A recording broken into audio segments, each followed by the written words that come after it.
Salutations, Skoob Believer. Do you have a dream of becoming an entrepreneur, but don't know where to start or even what to do? Where can I gather information quickly about what's in my zone of genius? Don't worry, Skoob Believers. I got you covered. Go to tuepodcast.net/AI prompt and check out an amazing set of AI prompts that will give you ideas, information, and articles to help you get across that start line. Once again, go to tuepodcast.net/AI prompt to get you started now. Good luck, Skoob Believer. This is an Undiscovered Legacy production. Undiscovered Entrepreneur, episode number 62. Woohoo! So embracing your awesome is, it's a bit of a journey. Awesome is actually an acronym. It stands for Amazing Works of Expression Serving Others with Maximum Enjoyment. And it's really kind of a three-pronged approach where first and foremost, you're acknowledging who you are and how you show up in your world, your amazing works of expression. So being a parent, being a sibling, being a business owner, being a coffee lover, being an introvert, each of those are ways for your light, your gifts, your talents to shine through in different ways.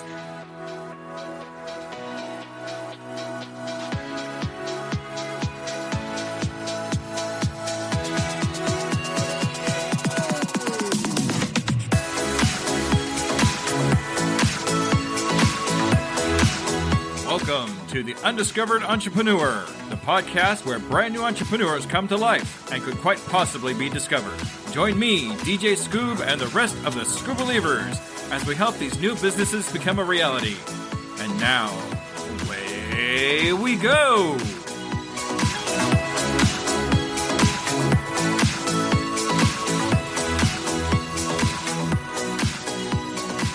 Hello, Skoob Believers, and welcome to episode number 62 of the Undiscovered Entrepreneur, and it's me, DJ Skoob, coming at you on whatever device you happen to be listening on. Before we do anything else, I want to talk about our Skoob Believer of the Week. Our Skoob Believer of the Week is Toby Craig on TikTok. Toby Craig has been liking a lot of the stuff I've been doing, and I really appreciate what he's been doing for me.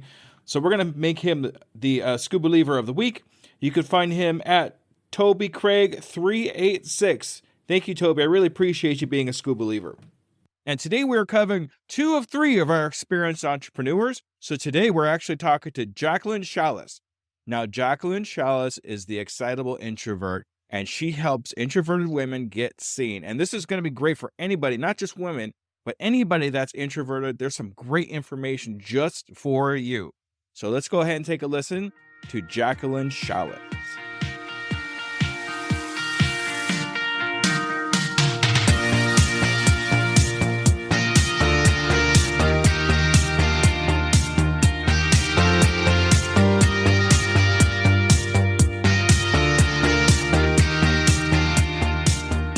Salutations, Skoob Believers, and we are here again with another amazing entrepreneur. Today we're actually interviewing an experienced entrepreneur. Today we're here with Jacqueline. Hi, Jacqueline. How are you? Hello, hello. It's so great to have you on the Undiscovered Entrepreneur. Thank you so much for agreeing to be on the show. Absolutely. I'm looking forward to jumping into this conversation. Oh, this is going to be great. I can already tell. All right, but I do have one kind of semi-serious question to ask you. Are you ready? Yeah. Okay. Are you a Skoob Believer? Oh, yeah. All right. I don't think it gets much better than that, Jacqueline. Thank you so much for being a Skoob Believer. I don't think so. All right. So, Jacqueline, do me a favor here and just kind of describe for me who you are, what you do, and the beginnings of your entrepreneur adventure. Well, I'm Jacqueline Shaulis, the Excitable Introvert, and I work with introverted women to get seen, heard, and respected by embracing their awesome. And this entire journey started with me trying to find my own life raft in my own life. And it just so happened what worked for me ended up working for countless other women as well. So I am an introvert, which often shocks people because I smile and I like people and I'm bubbly.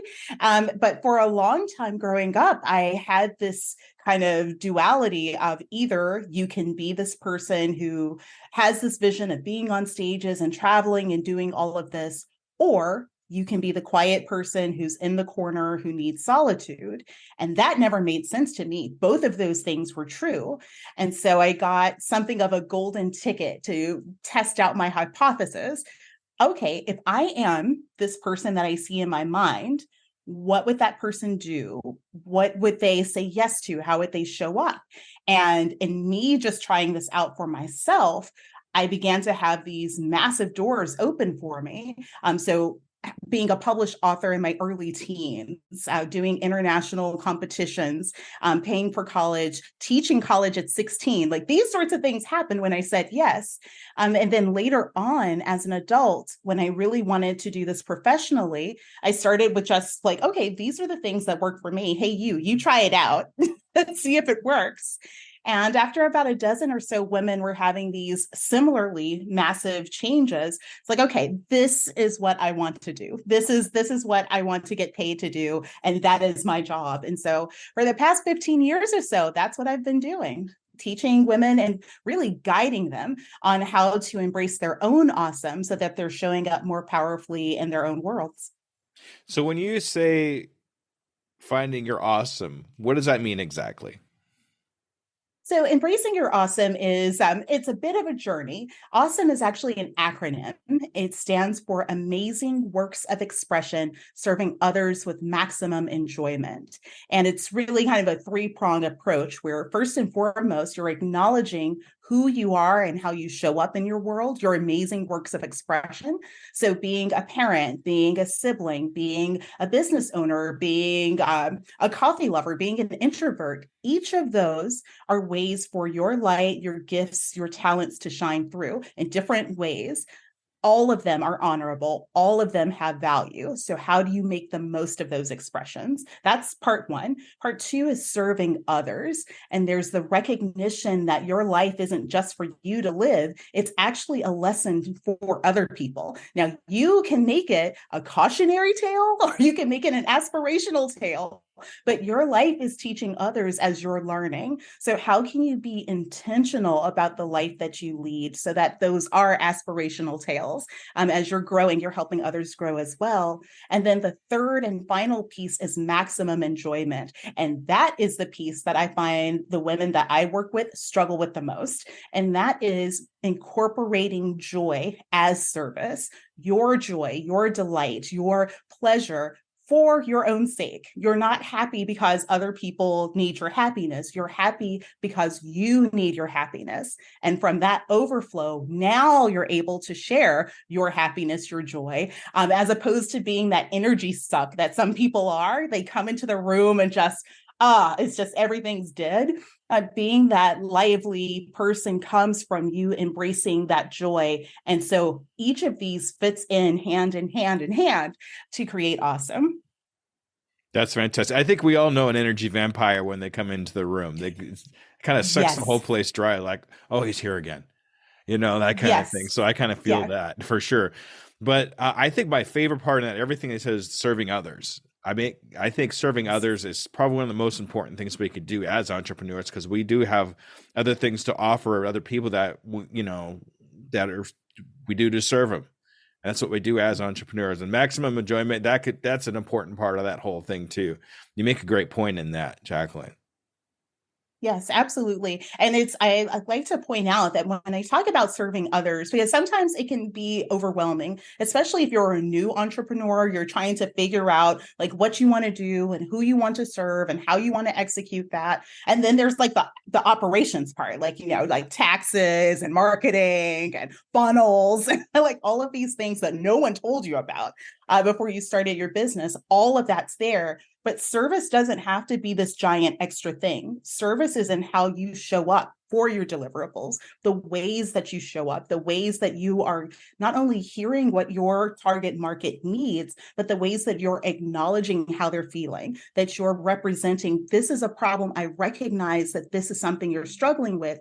I'm here to take that off of your plate. You might have everything else going wrong, but instead of 99 problems, you got 98. I can take one of those at least, off of your plate. That is service. You being able to give them a good price with high quality. You're delivering on time. So whether that's a service or a product, all of that is service. And even when there are times which will inevitably happen, you were doing the best you can and something fell through the cracks. Something didn't get shipped on time. Something was late, had nothing to do with you.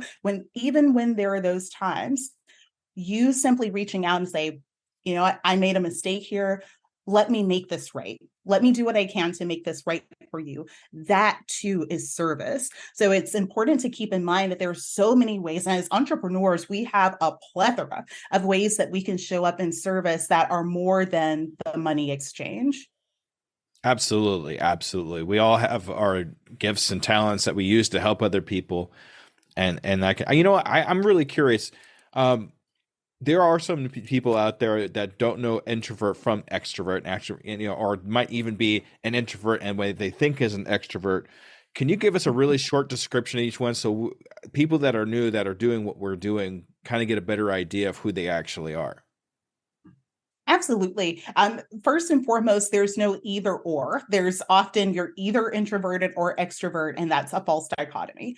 Everyone is a gradient of gray. So we have one drop introvert, one drop extrovert, and lots of drops in between. And so to just starting off with that, and there's no pure one or the other. And that term is simply it's a designation for how someone processes energy, how they process stimulation. And so introverts tend to be internal processors, meaning that they take in all of the information around them, what people say, what they do, how they look, people's responses, their energy, their vibe, their own thoughts. All of that is processed in their own mind, in their own spirits, in their own way. And then after they personally have internally processed this, then they give a response. So then they give their opinion, or then they write out about something, or they have whatever the reaction may be. Extroverts are external processors. So they need to talk through their thoughts. They need to walk through it. They need to have this external way of processing their world. And so oftentimes extroverts look like the social butterflies because that's how they process. So they're talking, and then they reach what they actually think or what they want to do. Everything that came before that was just processing. And so it can be a little confusing for introverts because we hear the extroverts talking all of this stuff and we think that they mean all of the things. They're just thinking it through. And for extroverts, it can be frustrating when you have an introvert that just seems to be sitting there looking at you, but they're internally processing instead of outwardly processing. And so really that's all it is. It's just a matter of how someone processes stimulation. And so whether that is an internal process or that's an external process, we each have situations where we're slightly more one, slightly more of the other, and how that shows up can vary even from day to day. Yeah, that's amazing. Thank you so much for that explanation. That actually makes me feel a little bit better because, being able to explain that in one way, I'm definitely going to clip that out because having that explanation for a lot of people are going to go, oh yeah, that's true, or something like that. I'd like to have that aha moment for them. Oh, absolutely. And it's always people a lot of times will think of introverts as being the quiet ones, the shy ones, the socially anxious ones. But you can be extroverted and still be socially anxious because it's about the way that you process stimulation. So you can be an external processor and also get super self-conscious and have physical, you're shaking and sweating when you're around people, but you need to do that because that's how you process. And that can become its own sort of a stew to deal with. And by the same token, you have social introverts. And so these are people, they still internally process, but they also are around other people. They enjoy engaging with small groups. They enjoy that being around people in small doses. And then they need to recover for hours, days, weeks, depending on the level of engagement. So both of those exist, and it's because of that processing. All right. Thank you for that explanation. I really appreciate it.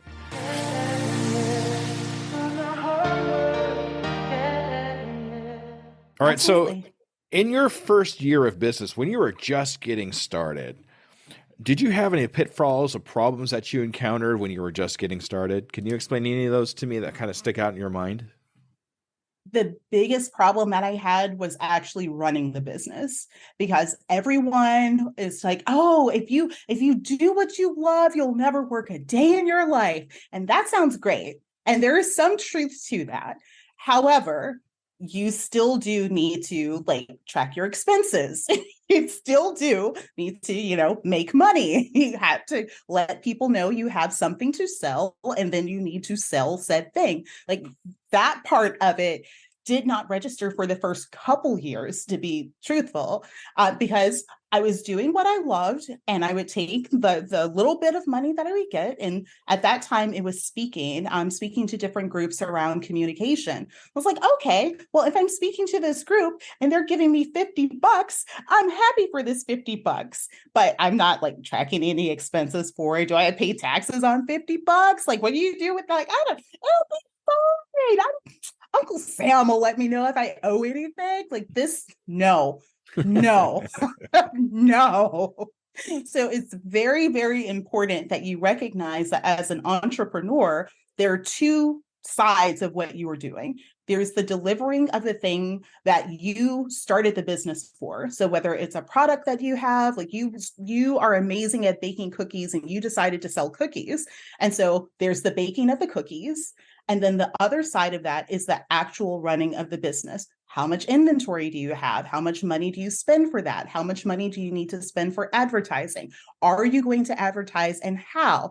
How are you keeping track of what is actually profit or not? Are you paying yourself? All of that stuff that nobody talks about, that is essential for you to continue to do the thing that you love and also be able to sustain, your life, paying bills.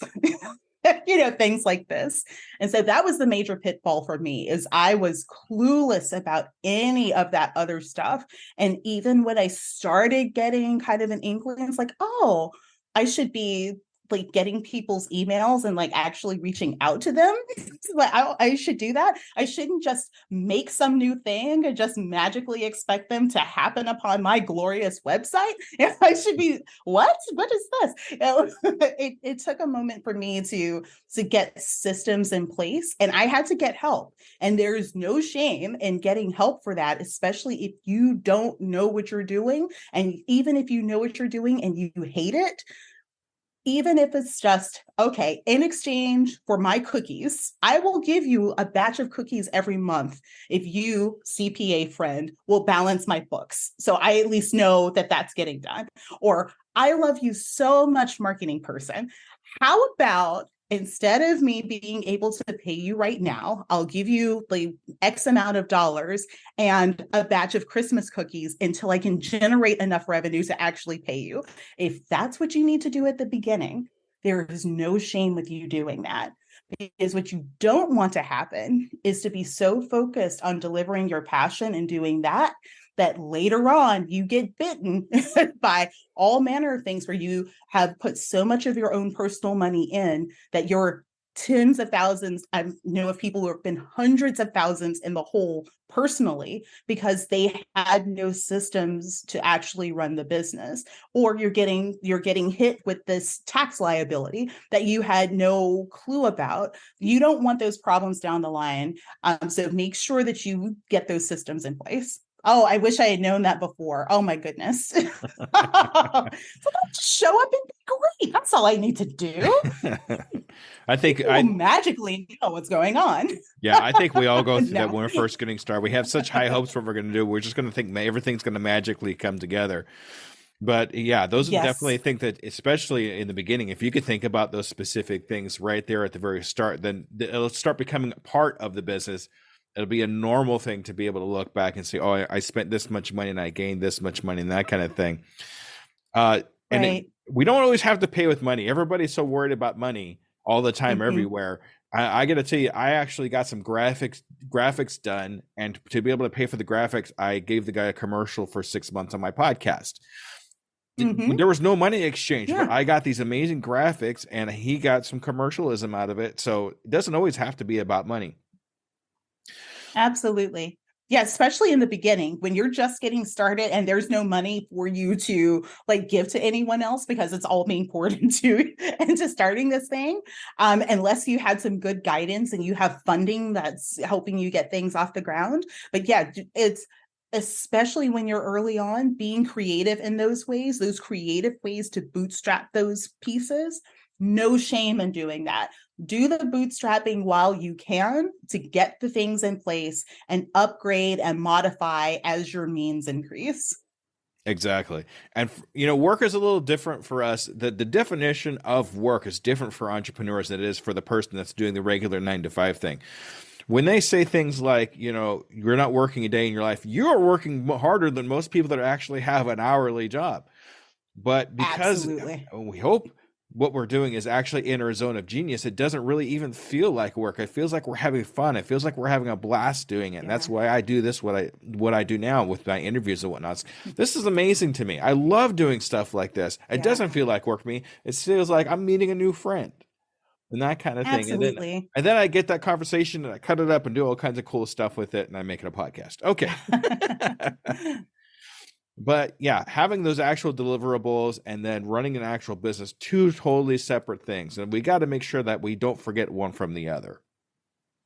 Absolutely. You don't want to be so focused on the operating of business that you lose track of why you even started this whole thing to begin with. Or you're just, it's like, you know what, I wanted to do this, but just forget it. Like the whole world can burn. I'm just sick of it all. You don't want to be in that space either, because we do need what you have. Your audience is waiting for you to show up with your thing. That is their solution. So it's important to hold those two in dynamic tension. They are both necessary. They're both needed. And the better that you get at handling these two, the more you can scale and grow and ultimately impact and benefit more people. And all that's going to come with repetition. It's not something that's going to come automatically to you like, bang, there it is, and that kind of thing. Yeah. It's something that you learn. Oh, I wish. Yeah, I know, my right? Gosh. Just download it like they did in the Matrix and it would be good to go. Yeah. If the entrepreneur fairy could just like sprinkle like genius money, market dust on me in the night. And then I just wake up and I know how all of the stuff goes together and every person that I need to serve magically knows how to find me and their pockets are overflowing with cash to give to me. Like that would be the most amazing thing. But so far that has not happened. So we have to put forth effort and be very intentional in the things that we do so we can get to those people. We can find ways to be in front of them and to relieve that ache. And, as entrepreneurs, what we'd probably end up doing is collecting it and then selling it. So, yeah, exactly. Because that's how our minds work. This stuff's neat. I wonder if I could sell this. Okay. So, I wonder if I put a little bit of this in those cookies. Yeah, that would be great. That's great.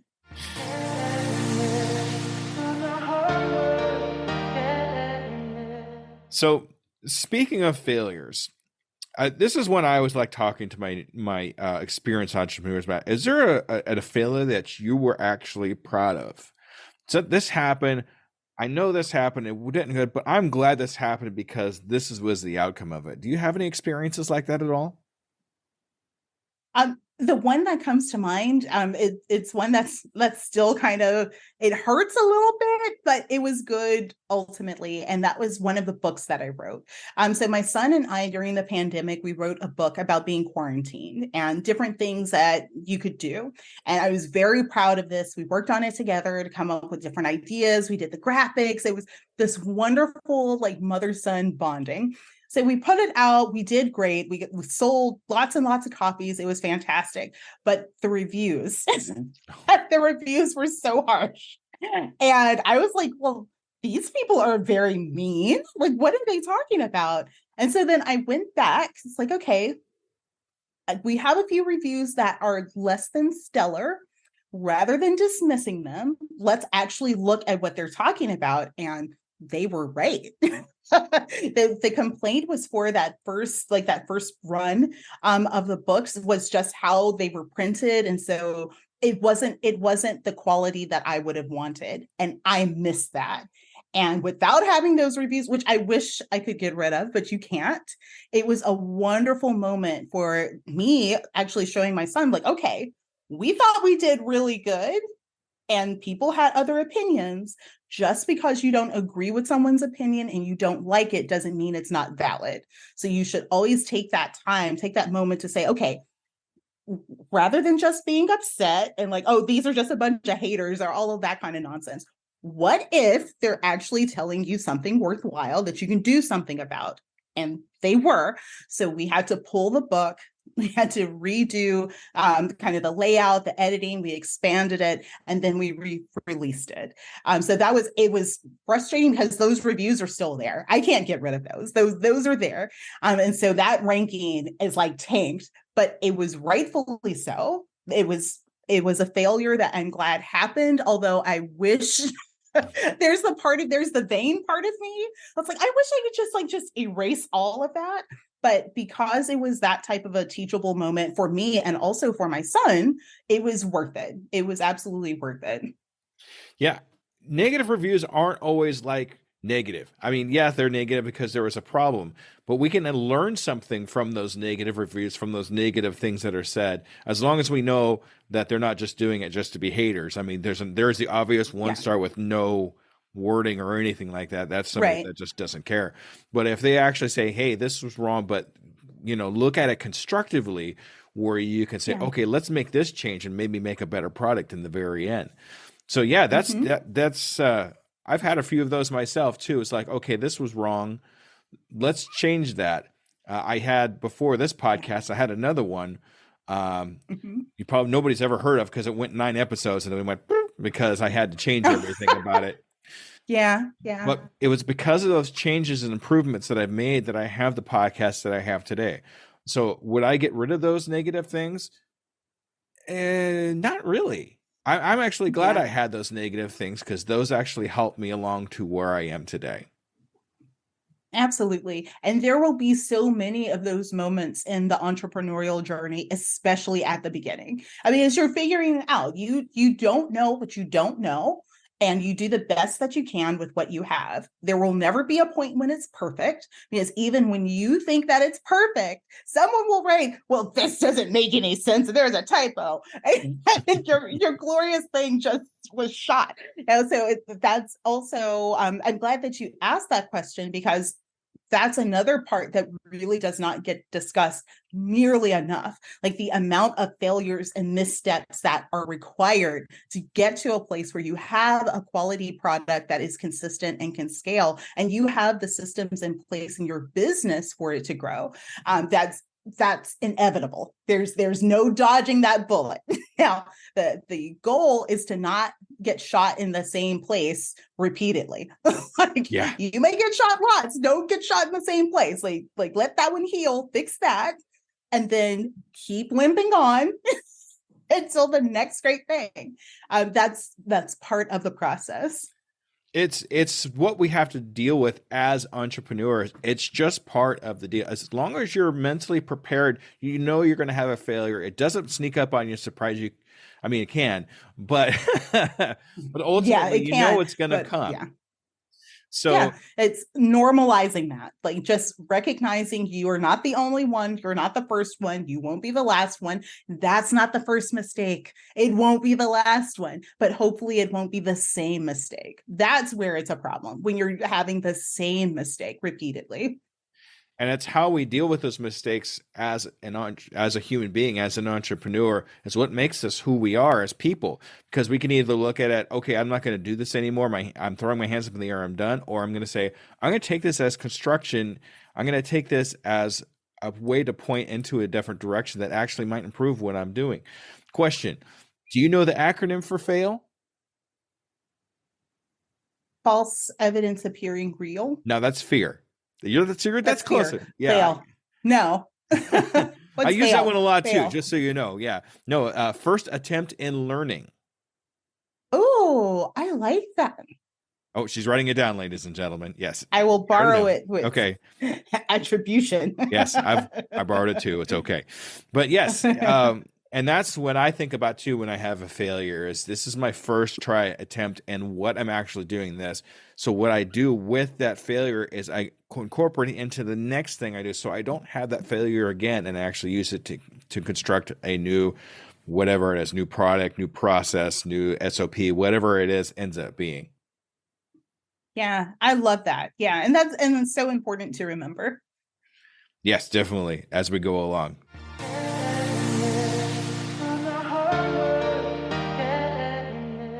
I'm going to get onto a different question here, if you don't mind. We all have people that push us along. We have people that we look up to. We have mentors. We have people that coach us along. Did you have anybody like that when you were going along in your entrepreneur adventure? Oh, absolutely. I had the people who were kind of encouraging me, like they don't understand what I'm doing or why, but I support you because you're you. There were those people. And then as I was going along, I came across people who actually were familiar with the entrepreneurial journey, who were successful in their own right, who had done really well. It's like, oh, you're like 15 steps ahead of where I want to be. Okay, I'm going to watch you from way back here, but if you see me slipping, like I need you to like, hey, back there, pick it up. So I had those people as well. And it's important, at least for me, it was essential to have both and still is essential to have both. So I have like my son is my business partner. I made him a business partner in the company early on because he gave a lot of really good insights and he still does. And so he's very motivational just from a personal standpoint and also from a business standpoint. Where did you come up with that? That's freaking brilliant, son. Like, good thing you're already on the payroll. Yeah. Give me anything extra. And so he's definitely chief amongst those. But then I do have my actual mentors, people who I pay to be in proximity with. And so mastermind groups have been really, really helpful for me. And there are some that I've been in and I've kind of grown out of, and I go back to support people that are in it. There are some that are like stretches for me. And I'm like it's not even like I'm a small fish in a big pond. I'm like the guppy in the ocean. And it's a terrifying feeling, but it has been so beneficial in my own growth as an entrepreneur and as a person, having those types of relationships and seeing kind of like, oh, you're in the soup like I am. I thought like, yep, you are in the soup. What are you doing here? There's some things that are just consistent with the entrepreneurial journey. So whether you're just starting out or you're 8 and 9 figures in, there are some things that just come with it because humans are humans and you're a human. And so there's some parts that you will just have to navigate. The only difference is that those problems become more specific and they become with a larger scale. So there are bigger stakes, but it's the same problems. People not paying, wanting to set boundaries, how to make time so that you're not consumed by your business. Like those conversations are the same at the beginning, and way down the line, I mean, just there's higher stakes further down the line. So having that support has been essential for me. And I can't imagine what that journey would be like without any of that. Like there's no one to support me. There's no one to look up to. There's no one to do any of that. There are colleagues that I have who nothing paid. Like, I met you, you're amazing. I like what you're doing. Okay, let's keep each other accountable. And that also, these are completely different ways of support, completely different means. They all have their value, and they've all been really beneficial for me. Yeah, you make a lot of great points there. Being a part of our mastermind is great. If anybody's listened, I listen to my books. I'm sorry, or read Think and Grow Rich. That really goes right into how to develop masterminds. That's a great book to think about too.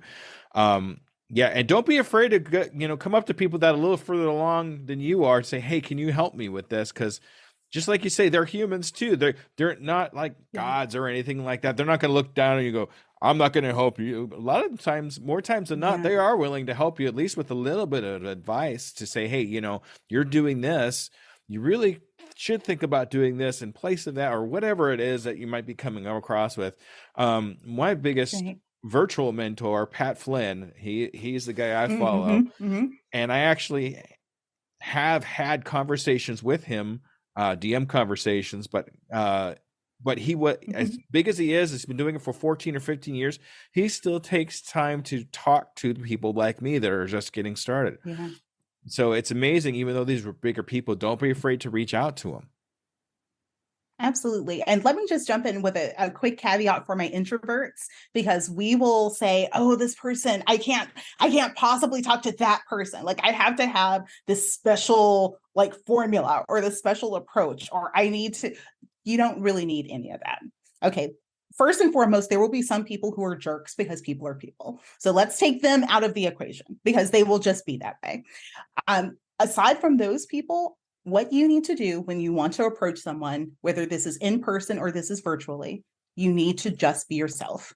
You need to acknowledge you're not sure if this is the right thing or if this is an odd question, but whatever your thing is. So if it's something like, I'm not sure if this is like, I'm really nervous about asking you this, but I'm curious with when you started, how did you make that mental transition from being in a corporate space to being an entrepreneur?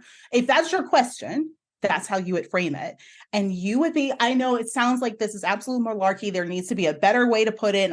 No, you don't. Let me tell you, you do not need to do any of that, because when you're trying to like fancy it up and zhuzh it and make it all so whatever, you are totally focused on you. You're not focusing on them. And whatever they say is going to go in one ear and out the other, because you're so self-conscious, you come across as just like, okay, creep fest.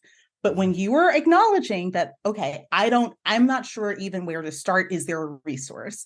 I'm not sure if you can help me. What is your question? When you are coming with that level of authenticity to be vulnerable enough to say, I might be making a complete fool of myself. However, when you're getting that level of vulnerability and openness, the person that you're approaching now has the permission to also give that openness and that vulnerability. So even if what they have to offer is to say, well, I can't answer that question, here's a great book, they've given you a resource. Or, well, I can't help you with that, but I know someone who can. They've pointed you in the right direction. Or if they're giving you specifically what you need, you were open first for them to then open up to you. And this allows also not just for your question to get answered, now you have the basis of building a longer term relationship. How can you do something to support them? How can you share something that they're doing? Can you buy their book? Can you let them know, hey, grab your book, it was great. These are things that now you're building upon the much bigger relationship. And that's where we introverts thrive. We are amazing at relationships because we connect so deeply. So don't be afraid to reach out to them, to have a conversation, even if you feel awkward, even if you are awkward, even if all of that, it is more than fine. And you will find vast majority of the time, like overwhelming majority of the time, people are willing to help. They are willing to support your vision and helping you to serve bigger because they want more good people doing good things in the world. Exactly. And that's actually how we change the world. I think, somebody helps you. Yes. And then once you get to that point, you help somebody else with a similar situation or problem, and so on and so on and so on. And that's how we improve things around us is just that ripple effect of generosity and everything to help other people. That goes right back around to where we started this whole conversation, is having that way to help other people. So that's great. And, go where these people are so you can have those conversations. Go to the groups where these people are. Go to the groups or conventions or whatever it is that these people are at, because you could have, contact with these people so they can give you that information. They can't give you that information if you're not there to receive it.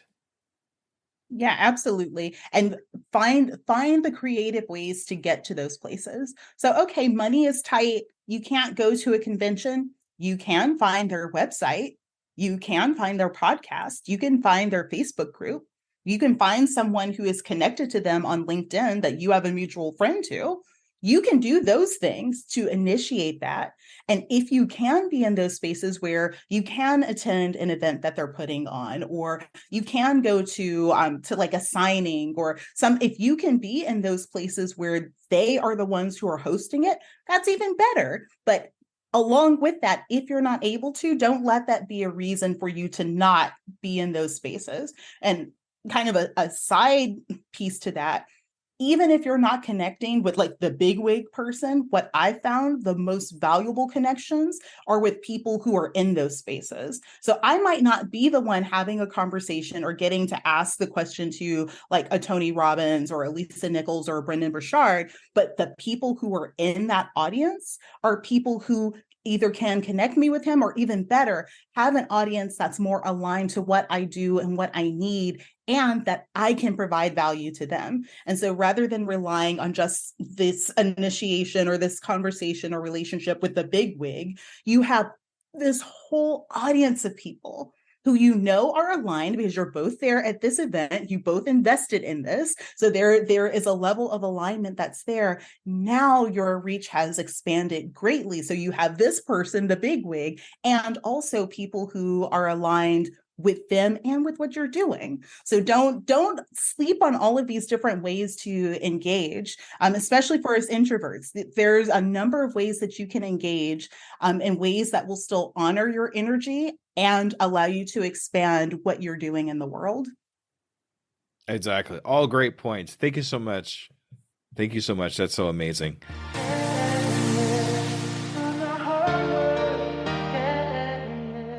In your vast number of accomplishments, what is the one accomplishment you were most proud of besides the book with your son? Because that was actually pretty awesome. But I mean, Yeah. is there an accomplishment you're really super proud of? I mean, accomplishment is kind of like it's what I'm most proud of is the decision that I made in high school to test out whether I could actually be me. That is what I'm most proud of, because I had no idea how that was going to go. Like I had no clue. Like if I'm just this, I know the person that I see myself being. I see myself from when I was like in single digits. I knew that I would be a speaker on these massive stages. I would be traveling the world. I would study books. Like I would have like these world atlases, and I would literally read them and study because I need to know about cultures and all of this. When I'm flying around the world, nobody flew in my, people didn't even go out of our state. So here I am with this. So that decision to like, okay, let me just try this out. If I am this person, and also I'm the girl who's in the corner with a book, what if I'm just that person? I am both of those things. What if I just did that? And I'm just, okay, let's see how this goes. That decision is the thing that I'm most proud of, because everything else to this very moment came from that one thing, came from me just giving myself permission to try this out and see how it goes. Now, fortunately, it worked out well. Because it kind of like absolutely tanked. It's like, oh, okay. Oh, you quiet girl want to be like the lead of the school play? Okay, no, let's just expel her from the school. Like it could have gone terribly, but it went really well, and each door opened another door, opened another door, and another door. So that is what I'm most proud of. That's fantastic. Yeah, you make a good point.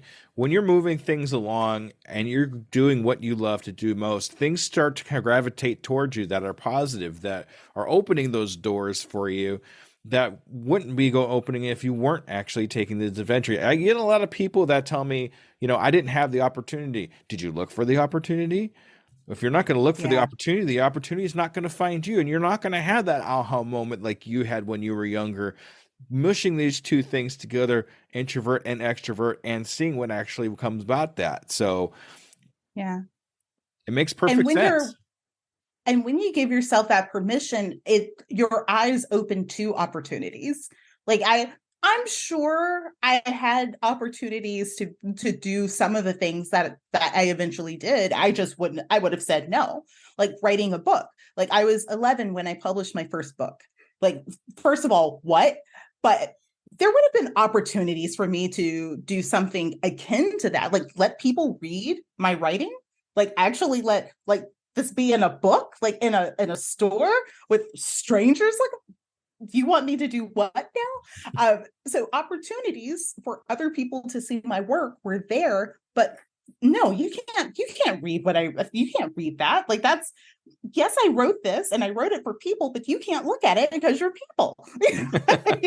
So there are those moments where you give your permission to say, like, okay, let's just see what happens. Let's give this a try. Let's see where this goes. And approaching it from that kind of playful space, like there's no, it may absolutely tank or it'll go great. Let's see which coin. Let's see which one. Being in that space opens your eyes to things like, okay, I know I said I wanted to be this person. All right, an opportunity's here. Like there's this international speaking competition. Now that's terrifying, but you are going to be on stages, right? That person who's on stages would totally say yes to this. So I guess I'm going to say yes. Um, these sorts of things, it opens your eyes to the possibilities and reminds you that, okay, if I say yes to this, this may go terrible or it may go great. Let's see what happens. Let me say yes and let's see what happens. Let me go ahead and take this on. I'm terrified. I don't know how I'm going to do this. I have no clue how it's going to work out. But yeah, I'll do it. Sure, why not? That approach just opens and expands your eyes to what can happen. And then once you do it, it's like, oh, wait a minute, I actually did that? Like that really happened? Like I was actually on that show? Like I was actually in that thing? You want me to do, wait, I did it? Oh, okay, that was, I didn't die. No one else died. Like I didn't implode. Like, okay, so if I said yes to this terrifying thing that was impossible for me to ever have the experience of, it not only showed up, I said yes, I did it well. People were happy with how I did it, and I didn't die. Okay, so if all of that happened for this one impossibility, what are some other things that I think are impossible and I can't do, which I probably could? Okay, well, this is another thing. Let's see if it happens again. Let's see. I got lucky the first time. Let's see the second time. Oh, I got lucky the third time. Well, by the fifth time, maybe not so lucky. Okay, 15th time. 15 is going to be the one where it all implodes. No, 57th time. I know I've got it, but maybe I don't. Maybe there's this little tiny voice like, okay, maybe I don't got it, because 56 times I thought it was impossible and I totally did it. But maybe this time I think it's going to be fine, but maybe like that. That's kind of the trajectory of it. And so you are able to build upon that. But as you're doing those things, as you're showing and proving to yourself that you can do it, other people are benefiting from you showing up. So even though you were nervous, even though you were scared, even if it wasn't perfect in your eyes, because many of us introverts are also perfectionists, and so everything was not exactly precise, and so we think in our minds it was a failure. Meanwhile, other people are positively transformed from our presence, from our delivery, from what we're doing, from how we're doing it, the fact that we did it. There are all of these ripple effects that we don't give ourselves really the time and space to notice, but it comes from us just saying yes and being open to saying yes. Exactly. And you never know who you're going to actually impact when you go up there. Yes, it's scary when you go up there, but you might say that one thing that somebody else in that audience needed to hear to move on to their next thing.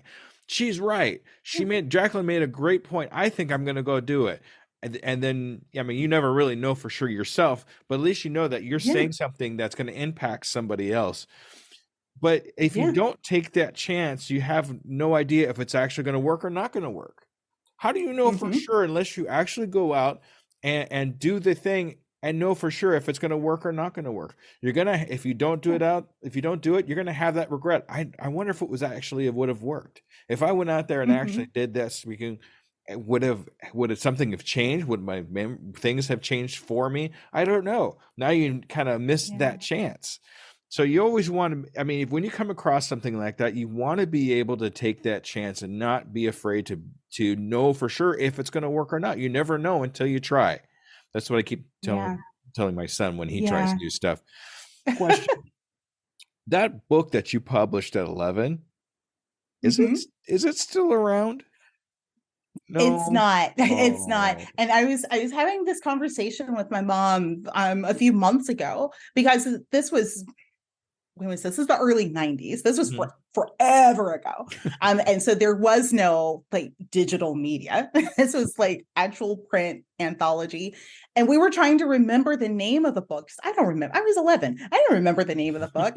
And the copy of it that I had, it was lost in a fire. So I don't even have it anymore. And we were both like, I don't remember. I remember what it was about. I remember the other people who were part of this group because it was part of an anthology. Can't remember the name of the book to save my life. My mom can't either. It's like, okay, well, there's that. Great experience. I remember the experience, and that's what's most important. Jacqueline, you just need to rewrite the book. Yeah, I just need to write yet another one. Write the book about forgetting the name of the book that I originally wrote and what I would write. There you go.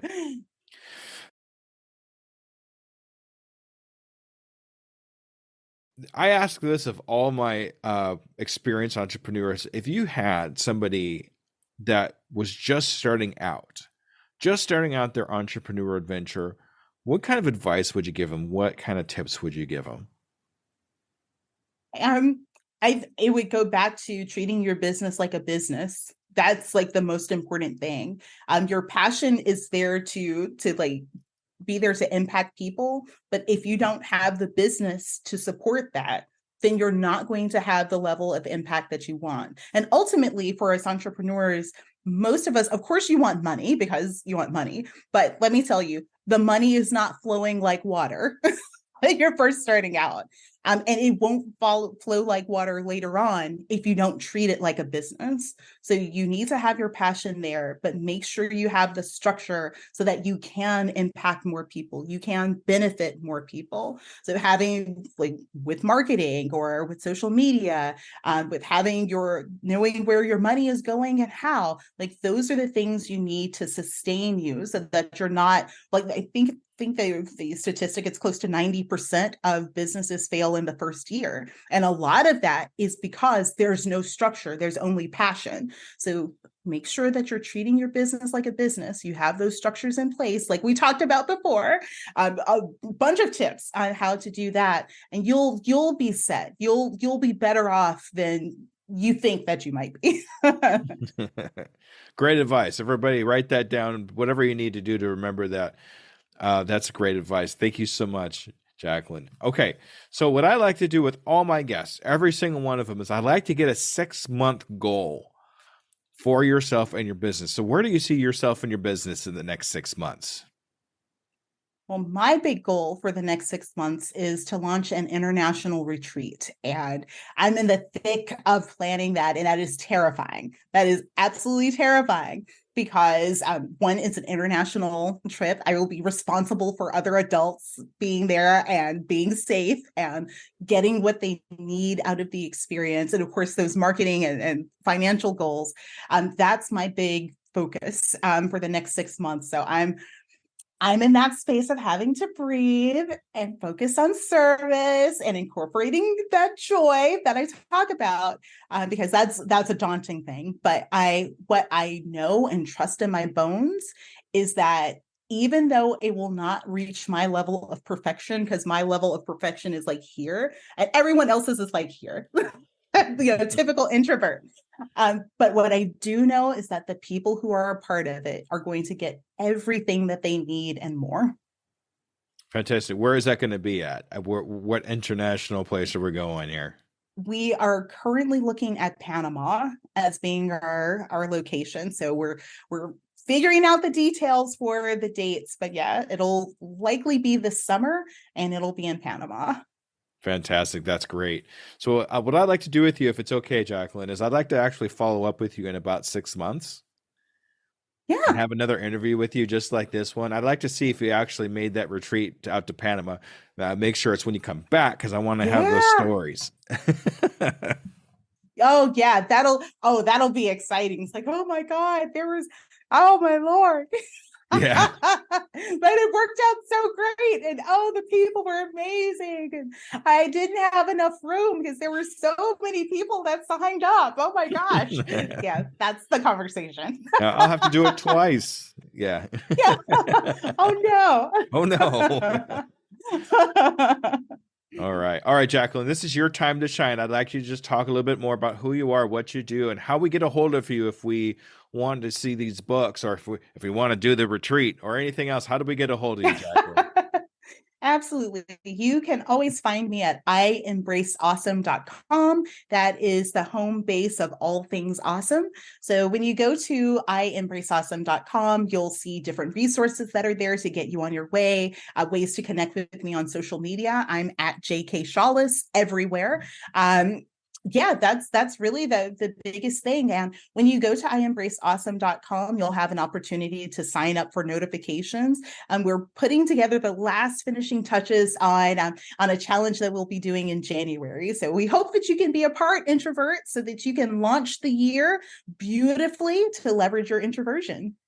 When you have that challenge set up, let me know about it or send me a link to it, and I'll go ahead and put it in the show notes. That way people could look at it, okay? Perfect. Will do. Awesome. And what's the name of the books that you've written now? Not the one that you were written when you were 11, when we already talked about that. Tell me about your books real quick. We have a few. So there's Embrace Your Awesome. There is Stop Waiting, Start Living. Your Awesome Matters. I've written 26 books, so I'll stop with those. But if you go to Amazon.com/JK Shaulis, you'll find most of my books there. And of course, on IEmbraceAwesome.com, you'll find them. All right. And what I'm going to do is I'll actually put an Amazon link to that in the show notes too, so people can look at that real quick. Perfect. Jacqueline. All right, Jacqueline, this is probably one of the most awesome conversations I've had in a really long time. I really appreciate coming on Undiscovered Entrepreneur. And I really look forward to talking to you in the next 6 months. Okay. Thank you so much. This has been a blast. All right, Skoob believers, thank you so much for joining us, and make sure you stay tuned for the wrap up. Okay. All right, everybody, have a good evening. Bye-bye.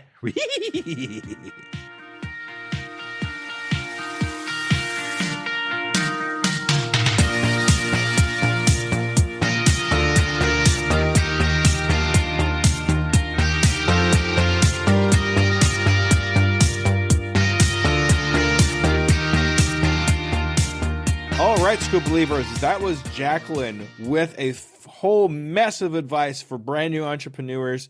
Always keep that stuff in mind. I mean, being able to work in your zone of genius and being able to have your passions, it's always an important part. That's always something that you're going to want to be in. But we can't forget the other stuff too. We can't forget about the money. We can't forget about the licenses that we need, the taxes, whatever it is that's working in the background there, because that can kind of sneak up on your budget if you're not prepared for it. So always be prepared for that. Geez, Jack, I can't wait to see Jacqueline in 6 months to see if she actually got her retreat in Panama and those stories. I'm really looking forward to those stories. So we'll follow up with her real soon. All right. So a little bit more about what's going on with me. And this is going to get a little bit deep for me, but I wanted to make sure I shared this with all my Skoob believers out there. So looks like I need to move. I'm going to be getting out of my place here real soon into a different place. Fortunately, I was able to find another place pretty quickly. But because of this unexpected thing, looks like it doesn't look like we're going to make it to Podfest this year, y'all. I just didn't make enough money. On top of the money that I did have to save, I ended up having to use for deposits for a new place to go. I am upset about this, but at the same time, I'm still okay. I'm still okay. I will take a little pity party for me, probably for about a day or so, just to feel bad. But I think what I'm going to do at this point is just get ready for next year, or if there's another one that pops up close by. I was really looking forward to going to this one, but unfortunately, life seems to have a different way for me to go. But for some reason, it has to be done. So that's the way it's going to be. I'm okay with this. I'm not, but I am at the same time. I just got to keep looking forward and just moving on to the next thing. So I'm not going to cry over spilled milk. I'm just going to keep moving, and that's the way it's going to be. Okay, so now that that squishy stuff is out of the way, next thing I want to talk about really quick is I'm actually going to be doing my first live speaking on YouTube and Facebook. This is going to happen January 16th at 4 p.m. Central Time. Not sure where that is on your time, but that's where it is on my time. So you could actually find that on the Undiscovered Entrepreneur YouTube channel, and you could find it on my Facebook, Facebook.com/I am Skoob. If you want to look it up there, subscribe to me or friend me there, and we'll get you in there, and you can actually watch that happen. What's the subject going to be? I'm hoping actually it's going to be the subject for my book that I'm going to be writing. I've actually already started it. I started it probably about a week ago. So here we go, yo. We're actually writing a book. We're going to see how that works out. Really, it depends on how the reception of my talk goes, as if the book is going to continue. I have really high hopes for it, and it goes over everything that I talk about and I've talked about up to this point. Also, one final thing, Undiscovered Advice is coming this Friday. Make sure you subscribe to wherever the heck you're listening to right now to see that happening, and that's going to be happening from every Friday from here on out. We're going to listen to entrepreneurs that give just the advice. We're going to skip all the talking, all the fluff. It takes about 15, 20 minutes, so it's really one of the shorter type of podcasts that I've put out. Listen to this if you just want to hear good advice from entrepreneurs. All right, everybody, that's everything. Thank you so much. You all have a great evening. Bye-bye now.